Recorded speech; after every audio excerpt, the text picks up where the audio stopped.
ഇന്നത്തെ കഥയിലേക്ക് എല്ലാവർക്കും സ്വാഗതം. അങ്ങനെ നയനക്ക് സമാധാനിപ്പിക്കാൻ വേണ്ടിയിട്ട് മുത്തശ്ശൻ ഓരോ ഉപദേശങ്ങൾ കൊടുക്കുന്നുണ്ട്. കാരണം ഭർത്താവ് ഒഴിവാക്കിയിട്ട് പോയി കഴിഞ്ഞാൽ സഹായത്തിന് വേണ്ടി പല ആൾക്കാരും ഒത്തുകൂടും. പക്ഷെ അവരൊക്കെ അവരുടെ ആവശ്യങ്ങൾ എത്തുന്ന സമയത്ത് നമ്മൾ ഒഴിവാക്കി പോവുകയും ചെയ്യും എന്നൊക്കെ പറഞ്ഞ് മനസ്സിലാക്കി കൊടുക്കുകയാണ്. അതേസമയം നവ്യയുടെ വീട്ടിലാണെങ്കിൽ കനക പൊട്ടി പൊട്ടി കരയാണ് മകൾ ചെയ്തു വെച്ചിട്ടുള്ള പ്രവൃത്തികൾ ഓർത്തിട്ട്. അപ്പം ഗോവിന്ദൻ ആശ്വസിപ്പിക്കുന്നുണ്ട്, ഇനിയിപ്പോൾ കരഞ്ഞിട്ട് എന്താ കനക കാര്യം, മൂത്ത മകളായതുകൊണ്ട് നവ്യയുടെ കല്യാണം തന്നെ ആദ്യം നടക്കണം എന്ന് വിചാരിച്ചിട്ട് നീ തന്നെയാണ് വേണ്ടാത്ത ഓരോ ഉപദേശങ്ങൾ അവൾക്ക് ഉപദേശിച്ചു കൊടുത്തിട്ടുണ്ടായിരുന്നത്. പലതും തിരുത്തപ്പെടേണ്ട തെറ്റുകളായിരുന്നു, പക്ഷെ അതൊന്നും നീ ഒരിക്കലും ശ്രമിച്ചിട്ടില്ല. അവിടെ മുതൽ പിഴവുകൾ ആരംഭിച്ചു. അപ്പോൾ കനക കരഞ്ഞുകൊണ്ട് പറയാണ്, അവളുടെ കാര്യം ഓർത്തിട്ടല്ല ഗോവിന്ദേട്ടാ, അവൾ കാരണം നമ്മുടെ നയനമോളാണ് സങ്കടപ്പെട്ടുകൊണ്ടിരിക്കുന്നത്. അത് ഓർക്കുമ്പോൾ ഗോവിന്ദന് സങ്കടം ഉണ്ടായിരുന്നു. എന്നിട്ട് അയാൾ പറയാണ്, നമ്മൾ നവ്യമോളുടെ കാര്യം അറിഞ്ഞു കഴിഞ്ഞാൽ അത് നമുക്ക് സഹിക്കില്ല എന്ന് അറിഞ്ഞിട്ടാണ് നയനമോൾ അക്കാര്യം നമ്മളിൽ നിന്നും മറച്ചു വെച്ചത്.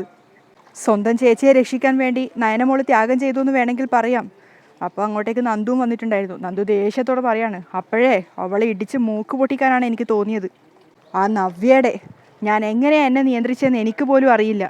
അപ്പോൾ കനകയും കരഞ്ഞുകൊണ്ട് പറയാണ്, അതുകൊണ്ടാണ് ഞാൻ പറഞ്ഞത് എനിക്ക് അവളെ പോലൊരു മോളില്ല എന്ന്. ദേ ഇനി അവളെ പറ്റി ഒരു സംസാരം നമുക്കിടയിൽ വേണ്ട. ആദർശ് മോൻ്റെ മുത്തശ്ശൻ്റെ അവസ്ഥ അറിഞ്ഞിട്ടാ, അല്ലെങ്കിൽ നയനമോളെ അവിടെ നിൽക്കാൻ ഞാൻ സമ്മതിക്കില്ലായിരുന്നു. കെട്ടുതാലി ഇട്ടുകൊണ്ട് മോൾ ഇവിടെ നിന്നാലും നമുക്ക് മനസ്സമാധാനം കിട്ടുമല്ലോ ഗോവിന്ദേട്ടാ. അപ്പോൾ ഗോവിന്ദൻ പറഞ്ഞു കൊടുക്കുന്നുണ്ട്, ഇനി അതേ പറ്റിയൊന്നും ആലോചിക്കാത്തതാണ് നല്ലത്. കഴിവതും ഇനി അങ്ങോട്ടേക്ക് പോവണ്ട, അങ്ങോട്ടേക്ക് വിളിക്കാനും നോക്കണ്ട. നയനമോൾ എപ്പോഴാണ് ഫ്രീ ആവുന്നത് വെച്ചാൽ നയനമോൾ ഇങ്ങോട്ടേക്ക് വിളിച്ചോളും. എന്നിട്ടും കനകയുടെ പരിഭവം തീരുന്നില്ല. എങ്കിലും നമ്മളും കൂടി അറിഞ്ഞിട്ടാണ് ഇങ്ങനെയൊക്കെ ചെയ്തതെന്നാണ് എല്ലാവരും തെറ്റിദ്ധരിച്ചിരിക്കുന്നത്. അപ്പോൾ ഗോവിന്ദൻ പറഞ്ഞു കൊടുക്കുകയാണ്, ആ ധാരണ ഇനി മാറ്റാൻ പറ്റില്ല. ഇനി കഴിഞ്ഞതിനെക്കുറിച്ച് ചിന്തിക്കാതിരിക്കുകയേ വഴിയുള്ളൂ. 3 മക്കളാണ് നമുക്ക് ജനിച്ചത്, അതിലൊന്ന് സർപ്പത്തെ പോലെ ആയിപ്പോയി. വിഷം ചീറ്റുന്ന ഇനമാ അത്. പിന്നെ നമ്മളിതൊക്കെ സഹിച്ചേ പറ്റൂ. അയാളും നെഞ്ചുപൊട്ടുന്ന വേദനയോടുകൂടിയാണ് ഇതൊക്കെ പറയുന്നത്. അപ്പോഴൊക്കെ കനക കരഞ്ഞുകൊണ്ടേ ഇരിക്കുകയാണ്. അപ്പോൾ നന്ദു അമ്മയെ ആശ്വസിപ്പിക്കുന്നുണ്ട്, അമ്മേ വാ പോട്ടി, സാരില്ല, അമ്മ വന്ന് കിടക്ക്.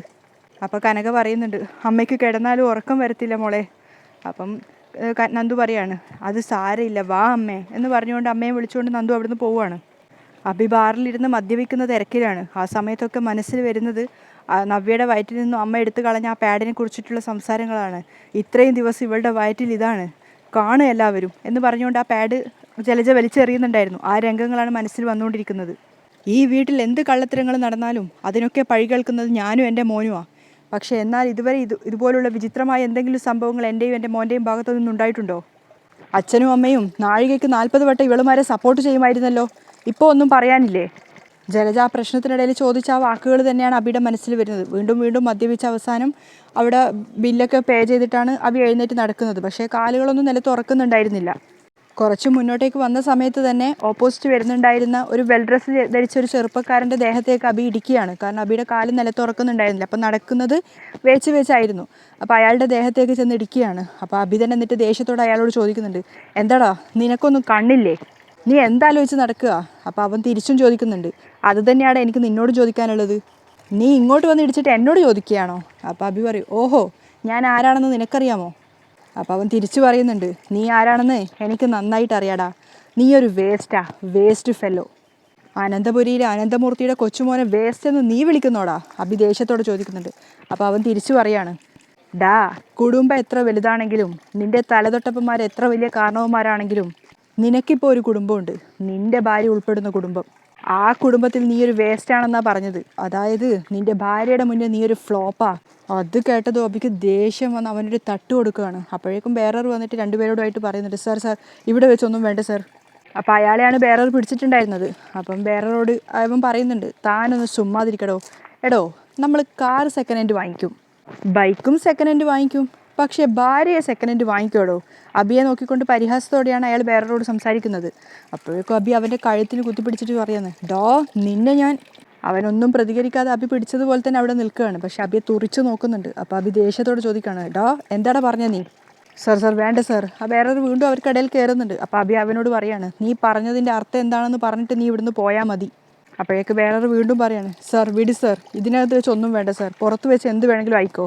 അപ്പോഴും അവൻ പക്ഷേ പുച്ഛത്തോടെ ചിരിക്കുകയാണ്. അപ്പോഴേക്കും അബി ഷർട്ടിൽ നിന്നും കൈ ഇളക്കുമ്പോഴത്തേക്കും വീണ്ടും അവൻ ഷർട്ടൊക്കെ പഴയ പോലെ തന്നെ ആക്കുകയാണ്.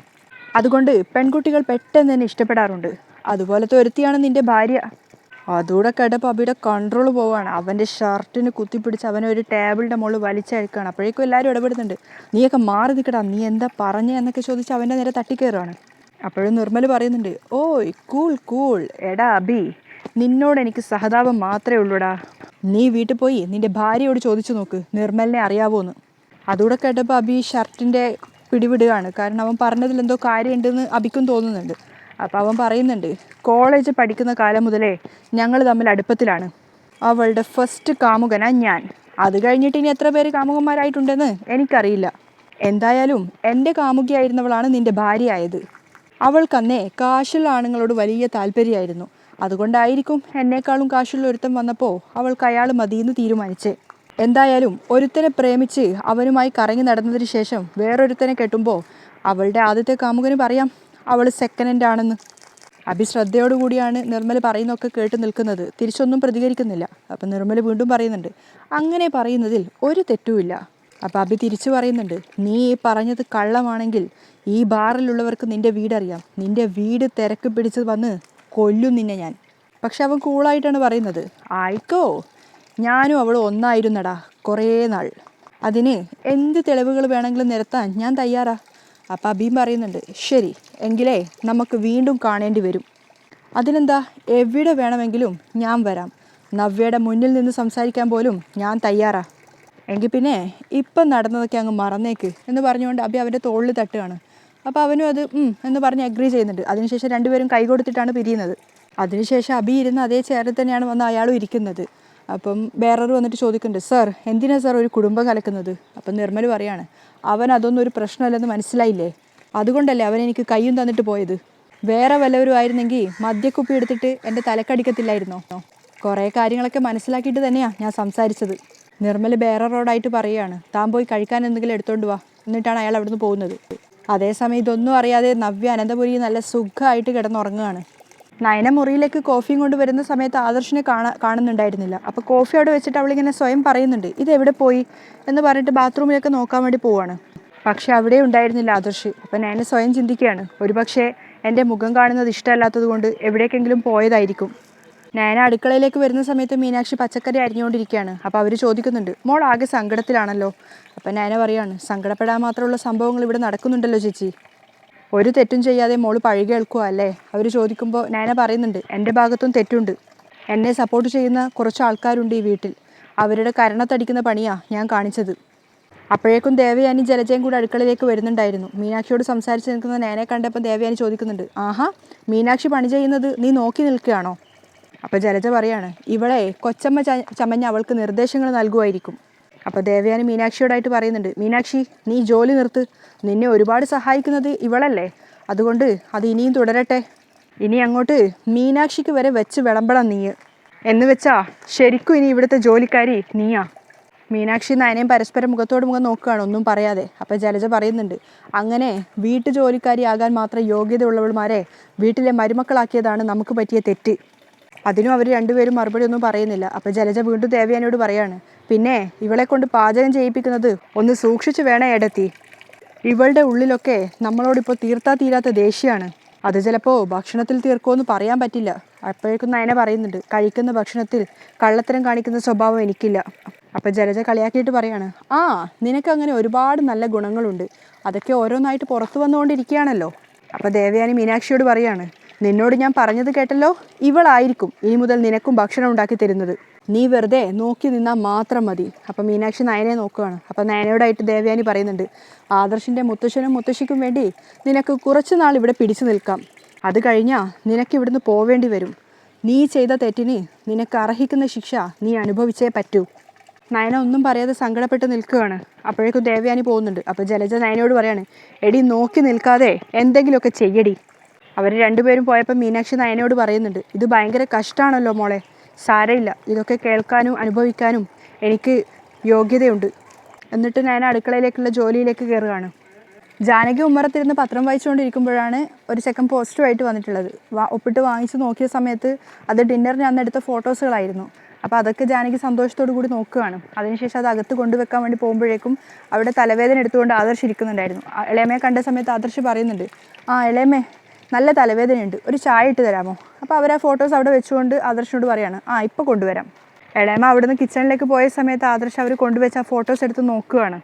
ആദ്യം തന്നെ കണ്ടത് മുത്തശ്ശനും മുത്തശ്ശിയും തമ്മിലുള്ള ഫോട്ടോവും, അത് കഴിഞ്ഞിട്ട് ഇളയമ്മയും അവരുടെ ഭർത്താവും തമ്മിലുള്ള ഫോട്ടോവും, പിന്നെ കാണുന്നത് ആദർശും നയനയും ചേർന്ന് നിൽക്കുന്ന ഫോട്ടോ ആണ്. അത് കണ്ടപ്പോൾ തന്നെ ആദർശ് ബാക്കിയുള്ള ഫോട്ടോസൊക്കെ അവിടെ വെച്ചുകൊണ്ട് ആ ഫോട്ടോസ് കീറി മുറിക്കുകയാണ്. അപ്പോഴേക്കും ഇളയമ്മ പറഞ്ഞ പ്രകാരം ആ ഫോട്ടോ കാണാൻ വേണ്ടിയിട്ട് നയന അടുക്കളയിൽ നിന്നും അകത്തേക്ക് വന്നിട്ടുണ്ടായിരുന്നു. അപ്പോൾ നയനയും ജാനകിയും വരുമ്പോൾ കാണുന്ന കാഴ്ച ആദർശ് ആ ഫോട്ടോ മുറിച്ച് നിലത്തിട്ട് ചവിട്ടി അരക്കുന്നതാണ്. അപ്പം ഇളയമ്മ ചോദിക്കുന്നുണ്ട് ചായം കൊണ്ട് വന്നിട്ട്, നീ എന്താ മോനെ ഈ കാണിക്കുന്നേ? എനിക്കൊപ്പം അവിടെ നിൽക്കുന്ന ഫോട്ടോ എനിക്ക് കാണണ്ട. തൊട്ട് പിന്നിൽ തന്നെ നയന ഉണ്ടായിരുന്നു, അത് ആദർശ് അറിഞ്ഞിട്ടില്ല. അത് കേൾക്കുന്ന സമയത്ത് നയനയുടെ ഉള്ളു പൊള്ളുകയാണ്. അപ്പം ജാനകി ചോദിക്കുന്നുണ്ട്, ഇത്രയ്ക്കും മനസ്സിൽ വെറുപ്പ് വെച്ചിട്ടാണോ നീ മുത്തശ്ശനോട് കള്ളം പറഞ്ഞത്? അത് കേൾക്കുന്ന സമയത്ത് നയന കരയാണ്. അപ്പോഴേക്കും അവിടുത്തെ ഒരു ശബ്ദം കേട്ടിട്ട് മുത്തശ്ശി അങ്ങോട്ട് വന്നിട്ട് ചോദിക്കുന്നുണ്ട്, എന്താ ജാനകി? നോക്കമ്മേ, അന്ന് ഡിന്നറിനെടുത്ത ഫോട്ടോസാണ്, അതിതേ കീറി ചവിട്ടി കളിക്കുന്നു. അപ്പം മുത്തശ്ശി ആദർശനോട് ചോദിക്കുന്നുണ്ട്, എന്താ മോനെ ഇത് നിൻ്റെ മുത്തശ്ശൻ അറിഞ്ഞാ എന്താ സംഭവിക്കുകയെന്ന് അറിയാവോ? ആദർശം ഒന്നും പറയാതെ മുത്തശ്ശിയെ തന്നെ നോക്കി നിൽക്കുകയാണ്. അപ്പം മുത്തശ്ശി പറയുന്നുണ്ട്, അന്നത്തെ ദിവസം നിൻ്റെ ജീവിതത്തിൽ നിന്നും ഒന്നും പറയാതെ പടിയിറങ്ങി പോയതാ നയന. പിന്നെ മുത്തശ്ശൻ പോയി കാല് പിടിച്ചതുപോലെ പറഞ്ഞത് കൊണ്ടാ തിരിച്ചു വന്നത്. അങ്ങനെയുള്ളപ്പോൾ നിൻ്റെ ഭാഗത്തു നിന്നും നയന മോളെ വിഷമിപ്പിക്കുന്ന തരത്തിലുള്ള ഒരു പ്രവൃത്തിയും ഉണ്ടാവാൻ പാടില്ല. അപ്പം ജാനകിയും പറഞ്ഞു കൊടുക്കുന്നുണ്ട്, അന്ന് ചേച്ചിക്ക് വേണ്ടിയാ നയന തെറ്റ് ചെയ്തത്.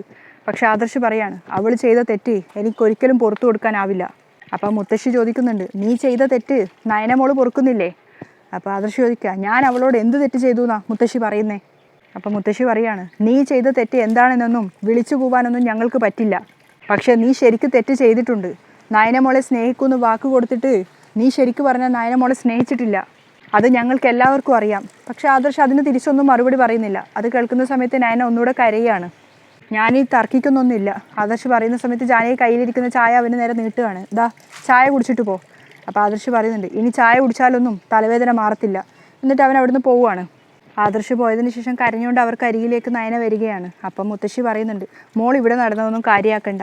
സാരമില്ല മുത്തശ്ശി, എൻ്റെ ഭാഗത്ത് തെറ്റുണ്ടെങ്കിൽ അതിന് കിട്ടുന്ന ശിക്ഷ ഞാൻ അർഹിക്കുന്നുണ്ടല്ലോ. അതിനുശേഷം ആദർശ് അവിടെ വലിച്ച് കീറി എറിഞ്ഞിട്ടുണ്ടായിരുന്ന ആ 2 ഫോട്ടോസിൻ്റെ കഷ്ണങ്ങളും എടുത്തിട്ട് ചേർത്ത് വെച്ചുകൊണ്ട് നയന എടുത്തുകൊണ്ട് പോവുകയാണ്. അപ്പോഴും കരഞ്ഞുകൊണ്ടാണ് അവൾ പോകുന്നത്. നയന അവിടുന്ന് പോകുന്ന സമയത്ത് ജാനകി അമ്മയോട് പറയുന്നുണ്ട്, ഇതുപോലെ പാവം പിടിച്ച പെൺകുട്ടികളെ ഇന്നത്തെ കാലത്ത് കിട്ടാൻ പാടാ അമ്മേ. അത് മനസ്സിലാക്കാതെ ആദർശ് കയ്യിൽ വന്ന തങ്കത്തെ തട്ടിത്തെറിപ്പിക്കുക. അതുതന്നെയാ ആദർശിൻ്റെ മുത്തശ്ശി പറയുന്നുണ്ട്, സ്വർണത്തിൻ്റെ മാറ്റ് നന്നായിട്ട് നോക്കുന്ന അവൻ സ്വന്തം ഭാര്യയുടെ മാറ്റ് മനസ്സിലാക്കുന്നില്ല. അപ്പം ജാനകി സങ്കടത്തോടെ പറയുന്നുണ്ട്, ഇനി ആ 10 മാറ്റ് തങ്കം എപ്പോഴാണ് ഈ വീട് വിട്ട് പോകുന്നതെന്ന് പറയാൻ പറ്റത്തില്ല. മുറിയിലെത്തിയ ശേഷം ആ 2 ഫോട്ടോസും തമ്മിൽ ചേർത്ത് പിടിച്ചുകൊണ്ട് നയന കരഞ്ഞുകൊണ്ട് ചിന്തിക്കുകയാണ്, ഇപ്പോൾ കീറിയത് ഈ ഫോട്ടോ അല്ല, എൻ്റെ മനസ്സാ. പൊറുക്കാൻ പറ്റാത്ത തെറ്റാണ് ഞാൻ ചെയ്തത്. പക്ഷേ എങ്കിലും ഇത്രയും വെറുപ്പ് മനസ്സിൽ കാണുമെന്ന് ഞാൻ ചിന്തിച്ചില്ല. എൻ്റെ ഫോട്ടോയോട് ഇത്രയും ദേഷ്യം കാണിച്ചപ്പോൾ എന്നോട് എത്രമാത്രം വെറുപ്പുണ്ടാവുമെന്ന് എനിക്ക് ഊഹിക്കാവുന്നതേ ഉള്ളൂ. അത് ഓർത്ത് നയന പൊട്ടി കരയാണ്. മുത്തശ്ശൻ മുറിയിലേക്ക് വരുന്ന സമയത്ത് മുത്തശ്ശി സങ്കടപ്പെട്ടുകൊണ്ട് അവിടെ ഇരിക്കുകയാണ്. അപ്പം അയാൾ ചോദിക്കുന്നുണ്ട്, തൻ്റെ വിഷമം ഇതുവരെ മാറിയില്ലടോ? അപ്പോഴേക്കും അവർക്ക് മരുന്നെടുത്ത് കൊടുക്കാൻ വേണ്ടിയിട്ട് നയനെ അങ്ങോട്ടേക്ക് വരികയാണ്. അപ്പം മുത്തശ്ശി സങ്കടത്തോടെ പറയാണ്, അത് പെട്ടെന്ന് മാറില്ലല്ലോ. അപ്പം മുത്തശ്ശൻ പറയുന്നുണ്ട്, ഇതുകൊണ്ടാണ് ചില കാര്യങ്ങൾ മറച്ചു വെക്കണമെന്ന് പറയുന്നത്. നയന മരുന്നുകൾ എടുത്ത് നോക്കുന്ന സമയത്ത് മുത്തശ്ശൻ പറയുന്നുണ്ട്, അതിൽ ചില മരുന്നുകളൊക്കെ തീർന്നിട്ടുണ്ട് മോളെ, മോളൊന്ന് ആദർശിനെ വിളിച്ച് പറ. നയന ഫോണെടുത്ത് ആദർശിനെ വിളിക്കുകയാണ്.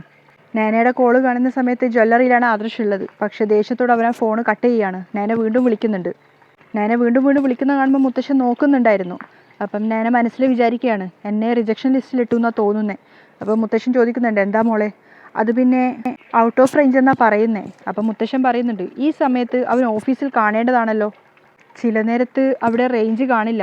നയന പറയുന്ന സമയത്ത് മുത്തശ്ശൻ ചിരിച്ചുകൊണ്ട് പറയാണ്, മോൾ എന്നോടാണോ റേഞ്ച് കാണുന്നില്ല എന്ന് പറയുന്നത്? നയന എന്താ പറയേണ്ടതെന്ന് അറിയാതെ നിൽക്കുകയാണ്. അപ്പം മുത്തശ്ശൻ പറയുന്നുണ്ട്, അവിടെ റേഞ്ചിന് ഒരു കുഴപ്പമില്ല. ഒരു കാര്യം ചെയ്യ്, മോൾ എൻ്റെ മൊബൈലിൽ നിന്നും അവനൊരു മെസ്സേജ് അയക്ക്, തിരിച്ച് വിളിക്കണമെന്നും പറഞ്ഞിട്ട്. ശരി മുത്തശ്ശ എന്ന് പറഞ്ഞുകൊണ്ട് നയന വേഗം തന്നെ മുത്തശ്ശൻ്റെ ഫോൺ എടുത്തിട്ട് ആദർശിന് മെസ്സേജ് അയക്കുകയാണ്. അതിനുശേഷം ബാക്കിയുള്ള മരുന്നുകൾ അയാൾക്ക് എടുത്തു കൊടുത്തിട്ട് അവിടുന്ന് പോകുന്നുണ്ട്. അപ്പം മുത്തശ്ശിയോട് പറയുന്നുണ്ട്, മോളുടെ സങ്കടവും ശരിക്കും പറഞ്ഞാൽ മാറിയിട്ടില്ലല്ലേ? എന്ന് വെച്ചാൽ ഭർത്താവ് ഭാര്യയെ സ്നേഹിക്കുന്നത് വെറും അഭിനയമാണല്ലേ? അപ്പം മുത്തശ്ശി പറഞ്ഞു കൊടുക്കുന്നുണ്ട്, അത് പിന്നെ കുറച്ച് സമയം എടുക്കുമല്ലോ അവൻ്റെ ദേഷ്യം ഒന്ന് മാറാൻ. സമയമെടുത്തിട്ടാണെങ്കിലും മാറിയാൽ മതിയായിരുന്നു, അയാളും വിഷമത്തോടെ പറയാണ്. നയന കരഞ്ഞുകൊണ്ട് ഉമ്മറത്ത് നിൽക്കുമ്പോഴാണ് അനി അങ്ങോട്ടേക്ക് വരുന്നത്. ഏട്ടത്തിയുടെ ഈ വീട്ടിൽ ഇപ്പോഴത്തെ അവസ്ഥയൊക്കെ എനിക്കറിയാം. ആദർശേട്ടന് കഴിഞ്ഞതൊന്നും പെട്ടെന്ന് മറക്കാൻ പറ്റുന്നില്ല അല്ലേ? അപ്പം നയന പറയുന്നുണ്ട്, അന്ന് ആദർശേട്ടൻ ഒരു ഡിന്നർ ഒരുക്കിയായിരുന്നല്ലോ, അനിയായിരുന്നല്ലോ അതൊക്കെ സംഘടിപ്പിച്ചത്. അന്ന് എടുത്ത ഫോട്ടോയൊക്കെ താഴെ ഇട്ട് നശിപ്പിച്ചു ആദർശേട്ടൻ. ചിലതൊക്കെ വലിച്ചു കീറി. എന്നെ ഒന്നും ചെയ്യാൻ പറ്റാത്തത് കൊണ്ട് എൻ്റെ ഫോട്ടോയോട് കലി തീർത്തതാ. എല്ലാം ശരിയായി വരും ഏട്ടത്തി. അപ്പം നയന പറയുന്നുണ്ട്, ഞങ്ങൾ തമ്മിലുള്ള പൊരുത്തക്കേടുകളൊക്കെ ഏകദേശം മാറി വരുമ്പോൾ അതിനേക്കാളും വലിയ എന്തെങ്കിലും പ്രശ്നങ്ങളുണ്ടാവുക, വീണ്ടും അകൽച്ച ഉണ്ടാവാൻ. അനി ഒന്നും പറയാതെ നയന പറയുന്നത് കേട്ട് നിൽക്കുകയാണ്. അപ്പം നയന പറയുന്നുണ്ട്, ഇപ്പം തന്നെ മുത്തശ്ശൻ ആദർശേട്ടനെ വിളിക്കാൻ പറഞ്ഞപ്പോൾ ഞാൻ പലതവണ വിളിച്ചു. ആദ്യമൊക്കെ കോള് കട്ട് ചെയ്തു, പിന്നെ എൻ്റെ നമ്പർ ബ്ലോക്കാക്കി. അതൊക്കെ എനിക്ക് മുത്തശ്ശനോട് പറയാൻ പറ്റുമോ? നമ്പർ റിജക്ഷൻ ലിസ്റ്റിലിട്ടു എന്ന് പറഞ്ഞാൽ അതിനർത്ഥം എന്നെ റിജക്റ്റ് ചെയ്തു എന്നാണ്. നയനയുടെ സങ്കടങ്ങൾ കേട്ട് നിൽക്കുകയാണ് അനി. അങ്ങനെയാണ് ഇന്നത്തെ എപ്പിസോഡ് വൈൻഡപ്പ് ചെയ്യുന്നത്.